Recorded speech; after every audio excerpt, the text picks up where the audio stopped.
It's already the end of March, which I am not prepared for and not ready for, but I did read 5 books over the last month, and so let's talk about them. Um, 2 of them I got from the library, and I did do an entire reading vlog on. So the first one I read, I had this weird thing where I just stumbled upon age gap romances. One, I don't read a lot of romance, so it's a little strange that that happened. And two, I did not know that any of the books going in were age gaps. So I don't have a problem with age gap romances. I think they're fine. Um, except for the first book I read, which was Wolfsong by TJ Klune. This is a story about a kid who is in high school in the beginning of the book, and he ends up meeting this mysterious family down the road who turn out to be werewolves. And he kind of gets involved with them, particularly their 11-year-old son, who he's 11, and then Ox, the main character, is 16, I believe, maybe 17. And they start up a romance when Joe is 17 and Ox is in his 20s. That was kind of the thing that bothered me the most about this story, was that it had an age gap romance where they started off when they were he knew him when he was a kid, which kind of bothered me. But overall, the book was pretty cute. It had some action scenes to it, which was pretty exciting and interesting. And overall, I gave it 3.5 stars, I want to say. Hold on. My Goodreads is not helpful because you can't add a 0.5 to a star rating, but I think I gave it 3.5 stars. And the biggest issue I had with it was pretty redundant. They were always telling each other that they were a pack and that they loved each other, and the plotline also got kind of repetitive. And the solution to everything was just, well, they'll just become pack then.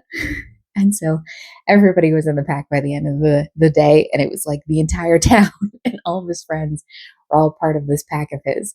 And I did think it was interesting that they had this human dynamic to the werewolves where he wasn't a werewolf, but he was a part of the pack. I thought that was interesting and not really something you see in these kind of books, that they're actually a part of the pack. I mean, the humans interacting with the werewolves is very popular. Next book I read was Rouge by Mona Awad. I gave this book 3 stars. It's a thriller horror book. I don't know if it's technically classified as horror, but it is a story about a girl who's obsessed with skincare. The book is about a girl named Mirabelle. I forgot her name. She's obsessed with skincare, and she is her mother had recently passed away, and she is going back to her hometown in order to take care of her mother's things in her apartment and all of that kind of thing. And in the meantime, she discovers this mansion that her mother had gone to in the past that has this mysterious skincare regimen and treatments. Ends up undergoing some of these treatments. I like this book a lot. It was interesting how they kind of looked at how mother and daughter dynamics and how the things that you see your mother doing as a child will impact who you are as an adult. Like if you see your mom using a lot of skincare and calling herself ugly, it might pass down to you just because that's how you were raised and how you were taught. I ended up giving it 3 stars. I thought it was pretty good, but I had a problem where there was also a redundancy to this book. She would undergo multiple treatments and kind of had the same issues during it, and I also didn't find it very thrilling. It's supposed to be a thriller, but I didn't find it very scary, and nothing really happens that's very creepy until the end. And even then, it was just okay. It wasn't very thrilling. It wasn't very horror-esque. But if you want to see my full thoughts on both of those books, I did do a reading vlog on those 2. But let's move on to the next one. The next book that I read was God Killer by Hannah Kanner, maybe Kanner. This is a book about a girl named Kissin. She is in this fantasy world where gods are now illegal. There was a war between humans and gods, and the humans basically won, and so now they have god killers who are tasked with getting rid of these gods. And yeah, it was pretty interesting. There's kind of a found family uh, element to this because Kissing ends up meeting a girl who is tied to a god, and basically like they can't get too far away from each other or they feel pain, and if one dies, the other probably will too. So she's a god killer who can't kill a god because she'd kill a child. So they kind of go on this road trip to find out what they can do. They go back to this where the gods used to live to see if they can find out how to disconnect the child from the god. And they also run into a knight a former knight. He was the king's best friend before he became king, and he is on the same road to try and find a cure for the king who has heart problems, basically. I thought this book was a lot of fun. I really liked the found family element. It did take a while for all three of them to meet and then to just be alone for a while. They were heading off with a larger group, but there was a lot of action to this. There's a lot of action to it. The very beginning just starts off with a bang. Like they're not messing around in this book.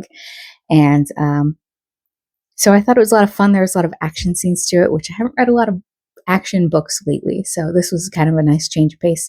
And I want to read the second one because the dynamics between the three of them will already be established. And so I'm hoping there's more just like found family energy coming from the second book. I think the second book is out, doesn't it? So next book I read was Jade City by Fonda Lee. This is a trilogy that's, I think, described as The Godfather meets The Godfather with magic and kung fu is how it's described. So I found that intriguing to begin with. And I honestly thought there would be a little bit more action, just the way it's described. But honestly, I didn't miss it that much. This is about a clan who is one of the biggest jade holders in the city. Jade is basically the way to access magic in this society. And there are two major clans that own all of the jade and are able to handle it and do magic. And we follow one of them and the group of siblings that run the clan itself. So you have one who's the pillar, who's the kind of head of the whole clan, and then you have the two advisors, one that kind of advises more on war and things like that, and then you have the other advisor who advises more on money and things like that. So you've got two siblings who are the pillar and the horn is what the war advisor is called. And then you have Shay, who is not wanting to be involved with the group at all. She kind of betrayed the family, took off all of her jade, and was living in a different country, I think, just an entirely different area. And then you have their cousin that is kind of part of the family, but he's in an academy trying to become a part of their clan. I ended up giving this book 4 stars. I thought I wouldn't like it as much as I did because it's mostly just politics. It's a lot of them going back and forth and them planning and trying to figure out if they're going to go to war. There's a lot of betrayal in this. There was a lot of turns that I didn't really expect. Like I found myself going through the pages faster and faster trying to find out, oh my God, is that guy really dead? And things like that. And so I was just kind of really hooked. And it was really interesting. Like it didn't even need all of the action that's in this because I was just there for the ride. I was just there to hear the politics and and everything like that. I was just there to have fun. It was really good. This is a trilogy, so I'll probably read the next one, but I'll probably get it from the library because I don't own the first one. Forgot about one of the books I read. I forgot that I read Smoking Behind the Supermarket with You. This is a manga that is about a man who's middle-aged. He's like 45, and he's working this terrible job. He gets yelled at all the time. He hates it. And so his only solace is one of the girls that works at the supermarket. He just loves her smile and how happy she is, and it makes him feel better about life. And then he meets this other woman behind the supermarket. They start smoking together. And what he doesn't realize is the girl at the counter and the girl behind the supermarket are actually the same person. So that's not a spoiler. It's pretty early on. But he's completely oblivious of this. He's kind of oblivious of a lot of things. This is another age gap romance. At least I assume it's a romance. She seems to have feelings for him. And he may have feelings for her, and I don't know. She's 24, he's 45. And this one doesn't bother me as much as Wolfsong because they're already adults, and a 24-year-old can decide who she wants to date if she wants, you know. So I thought this was a pretty good. I gave this book 4 stars. I thought it was really cute. It was really sweet. I love this cover as well, part of the reason why I got this series. And I just liked their little relationship. It was so cute. And she's heartbroken when he thinks that he might need to quit smoking because then he doesn't have a reason to visit her anymore, but he visits anyway. It's just so sweet. um, and so I'll probably pick up the next one. I don't know if this is going to be a full blown romance. I assume it is. Okay, the last book that I read is another manga. It is Monthly in the Garden with My Landlord. This is another cute age gap romance. I don't know how I ended up with so many age gap romances. I don't know. I just wanted some cute manga romance because I have a tendency to like romance in manga better than I do just romance books.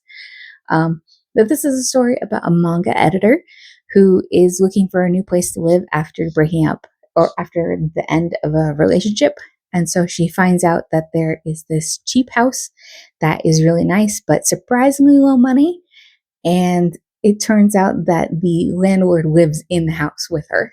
So she finds out that the landlord lives in the attic, and she was not expecting that. They kind of form this cute little relationship where they care about each other. And even when she thinks that the landlord is being too clingy, she still misses her after a while. So apparently they're just as clingy with each other. So yeah, I gave this one 3 stars. I think it's a good start to a romance, but I'm excited to see how deep it goes because this one was just kind of the beginning, kind of setting everything up. Let's talk about what I'm planning on reading for the next month. I'm determined not to go to the library anymore for a while because I need to read some of the books that I've purchased recently. And I never do read them because I'm too busy going to the library. But the last book that I have from the library is Tainted Cup by Robert Jackson Bennett. I'm not very far into it, just right there. This is a story, it's a murder mystery in a fantasy world where there are monsters out in the ocean, and there are all of these walls that kind of separate the ocean from the people because there are leviathans that can come in and destroy everything. And this is about the most outer wall before the ocean wall and 2 investigators that live out there. And there is a murder where a man has trees sprout from him. And so they think that he was murdered, and now there's this contagion that's out there that they need to solve who has it or who has the contagion and how they're spreading it and all that kind of stuff. So it's pretty good so far. I really like the main character, Anna. She is, well, not the main character. She's one of the main characters. Din is the main character. He's her assistant, but the investigator herself, she swears a lot. She's really funny. She's really autistic coded, which is a lot of fun because I love reading about autistic characters.